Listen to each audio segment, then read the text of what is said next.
Hello tout le monde, j'espère que vous allez bien. Aujourd'hui, nouvelle vidéo, je vous montre 12 jobs étudiants pour faire facilement de l'argent. C'est maintenant.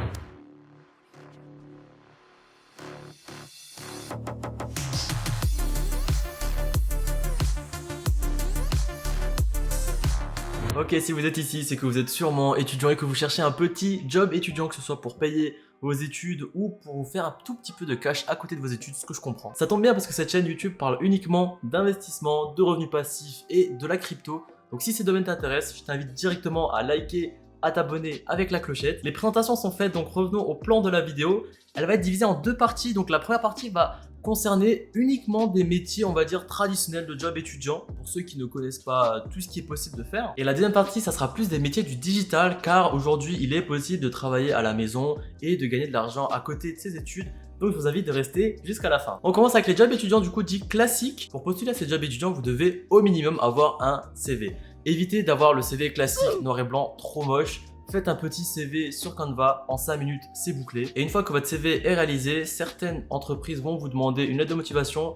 Faites ça rapidement, vous copiez-collez un truc, c'est pas ultra important. Évitez juste de dire que vous faites ce travail pour l'argent, même si vous le pensez très fort et que la personne le sait aussi en face. Essayez plutôt de dire que c'est pour payer vos études, car je pense que ça passera beaucoup mieux. Trêve de blabla, on va commencer par le premier métier. C'est celui-là que j'ai fait pendant ultra longtemps, qui me tient ultra à cœur. C'est le métier de serveur. Donc pour les jobs étudiants classiques, je vais d'abord commencer avec des avantages et je vais terminer avec les inconvénients. Donc le service, ce qui est très cool, c'est qu'il y a un contact. Moi qui suis très timide de base, le service m'a apporté énormément de choses. Ce métier demande un tout petit peu d'entraînement, voilà, histoire de savoir comment tenir un plateau, comment ouvrir du vin, comment tenir 2-3 assiettes. Mais c'est vraiment rien bien de fou, tout le monde est capable de faire ça. Généralement, vous serez payé au SMIC, sauf pendant les saisons où là, c'est vraiment très intéressant. Mais le plus intéressant reste sur les pourboires que vous pouvez vous faire. Quand moi j'étais serveur, mes pourboires tournaient entre 25 et 50 euros le service, donc franchement, ça m'est ultra bien. Le troisième gros avantage et qui n'est vraiment pas négligeable, généralement, vous pouvez manger avant le service et aussi, si vous êtes bon et que vous connaissez un peu le cuistot, vous pouvez négocier à avoir encore un repas après le service.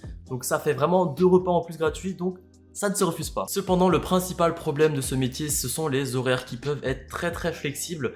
Si un soir vous ne faites pas de couvert, ils peuvent vous demander de partir plus tôt, donc vous serez moins payé. Mais ça va aussi dans le sens inverse, donc s'il y a beaucoup de monde, ils vont vous demander de rester plus tard. Et si vous avez cours le lendemain, ça va être vite compliqué. Mis à part ça, j'ai passé mes meilleures années en service, c'était vraiment très cool. Donc n'ayez pas peur, surtout si vous avez juste peur de tenir les assiettes, etc. Franchement, ça s'apprend, c'est vraiment pas dur. Le deuxième job étudiant, ça va être le babysitting. Qu'est-ce que vous allez faire? Vous allez récupérer les enfants, vous allez peut-être faire à manger, voir si c'est déjà prêt, vous allez les aider à faire les devoirs, vous allez les occuper le soir et vous allez les coucher. Sur le papier c'est ça, mais généralement ça ne se passe pas aussi bien. Tout dépend vraiment des enfants en question. Je trouve ce job vraiment très cool parce que vous pouvez faire un peu ce que vous voulez dès que les enfants sont couchés jusqu'à que les parents reviennent. Cependant justement c'est très compliqué je trouve de trouver la bonne famille qui vous fera confiance au début. Je pense qu'il est difficile en tant que parent de laisser la garde de ses enfants à une jeune étudiante. Mais je pense dès qu'ils ont confiance en vous, franchement, tout est gagné. Le troisième point, ça va être de donner des cours particuliers. Admettons que vous savez faire de la musique et que vous êtes vraiment très bon dedans, vous pouvez donner des cours. Mettez-vous en tête que vous n'êtes pas obligé d'être un grand musicien pour donner des cours. Justement, il y a beaucoup de familles qui cherchent des profils pas trop expérimentés, mais qui puissent donner les bases à leurs enfants. Le quatrième point rejoint grandement le troisième, ça va être d'aider pour les devoirs. Admettons que vous êtes bon à l'école, vous êtes très bon en français, vous pouvez donner des cours de français à des gens qui sont moins bons que vous. Comme dit avant, vous n'êtes pas obligé d'être prof de français pour donner des cours. Tout simplement, si vous êtes en études supérieures, vous pouvez donner des cours de français à ceux qui sont au lycée ou au collège. Le cinquième job étudiant que je vous propose, c'est livreur Uber Eats.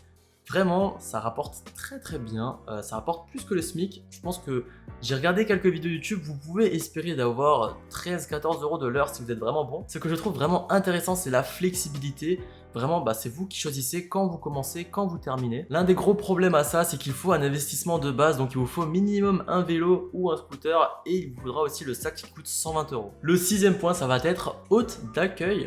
C'est très simple, vous allez juste vous asseoir à un endroit et vous allez accueillir les gens et les guider s'ils ont besoin d'aide. Cependant, il faudra être présentable et savoir un minimum parler à une personne car vous serez sûrement dans des grandes entreprises car c'est pas des petites entreprises qui peuvent se permettre un hôte d'accueil. Il faudra aussi savoir vous débrouiller un minimum en anglais car il y aura peut-être des clients internationaux. Le septième point, ça va être distributeur de flyers. Je pense que vous voyez tous cette personne avec le grand drapeau dans le dos et qui viennent vous courir dessus dès qu'ils vous voient. Personnellement, je trouve pas ça ouf comme métier. Après, ce qui est bien, c'est que les horaires sont très flexibles. Généralement, ils prennent que des étudiants. Cependant, ce n'est pas pas très bien payé et franchement, le fait de se faire rejeter tout le temps, je trouverais pas ça très agréable.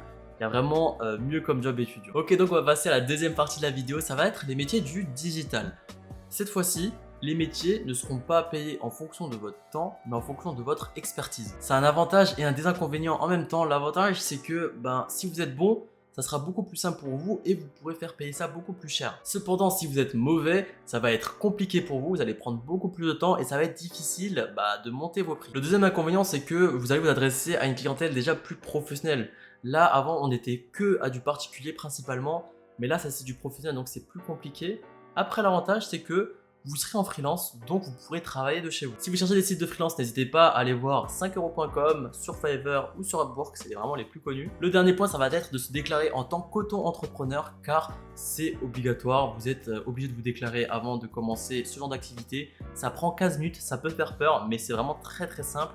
Il y a énormément de tutos sur internet. Donc le 8e job étudiant, ça va être Community Manager. C'est très simple, vous allez juste vous occuper des réseaux sociaux d'entreprise. Personnellement, c'est ce que je fais actuellement avec les comptes de mes clients. Cependant, il ne faut pas se mettre en tête qu'il suffit uniquement de poster. C'est vraiment un suivi derrière. Il faudra faire de l'analyse, il faudra répondre aux commentaires, répondre aux DM. Il y a énormément de choses à faire. Que ce soit ce métier ou pour les autres métiers que je vais vous présenter, il est important de définir les limites. Car souvent les clients vont vous demander beaucoup plus de choses à faire que ce que vous avez proposé de base, donc vraiment il est important de mettre les limites dès le début. Le 9e point, ça va être rédacteur, correcteur, traducteur d'articles de blog. C'est un métier qui est ultra recherché parce que les articles de blog c'est ultra important pour les entreprises en termes de référencement naturel. Si vous êtes vraiment chaud dans la rédaction, dans la correction, dans la traduction, vraiment n'hésitez pas à faire ce métier, ça paye vraiment très bien. Cependant, même si vous êtes bon, ça vous prendra du temps parce que c'est pas comme les choses que je vais vous présenter après. Si vous êtes bon, ça va beaucoup plus rapidement. Là, même si vous êtes bon, ça vous prendra un minimum de temps. Le 10e point, ça va être monteur de vidéo, que ce soit pour les entreprises ou pour un YouTuber. Si vous êtes monteur vidéo pour une entreprise, généralement, ils vont vous demander de faire une vidéo en échange d'argent. Alors qu'un YouTuber, il peut vous demander de monter une vidéo en échange des résultats que celui-ci va rapporter. C'est vraiment deux choses distinctes et que vous devez vraiment définir dès le début avant votre recherche pour que vous puissiez savoir vers qui vous dirigez. Le 11e métier que je vous présente, c'est le métier de graphiste. Vous pouvez faire énormément de choses, que ce soit des miniatures YouTube, que ce soit des bannières pour les réseaux sociaux, que ce soit des visuels pour les réseaux sociaux. Le métier est vraiment très intéressant, mais il a vraiment beaucoup de concurrence. Pour vous démarquer, généralement, vous devrez avoir votre portfolio. Un portfolio, qu'est-ce que c'est? C'est tout simplement un endroit, donc généralement c'est sur Behance, où vous allez répertorier toutes les créations. Comme ça, le client peut voir ce que vous savez faire et va vous départager des autres. Et le dernier job est vraiment pas des moindres. Il y a énormément d'argent à se faire. Ça va être développeur web. Toutes les personnes qui font des sites internet, franchement, si vous savez un minimum coder, vous pouvez faire énormément d'argent. De tout ce que j'ai cité, c'est vraiment de loin celui qui rapporte le plus. Cependant, c'est celui qui demande vraiment le plus d'expertise. Par exemple, pour une création de site internet en tant que freelance, vous pouvez espérer avoir au moins 1000 à 1005, voire beaucoup plus en fonction du client. Je vous ai présenté 12 idées de job étudiant pour facilement gagner de l'argent. Ensuite, il est important de l'investir. Si vous ne savez pas comment, j'ai fait une vidéo que je vais vous mettre juste ici. En tout cas, si cette vidéo vous a plu, vraiment, n'hésitez surtout pas à liker, à vous abonner avec la clochette, ça m'aiderait vraiment énormément. Et moi, je vous dis à la prochaine pour d'autres vidéos.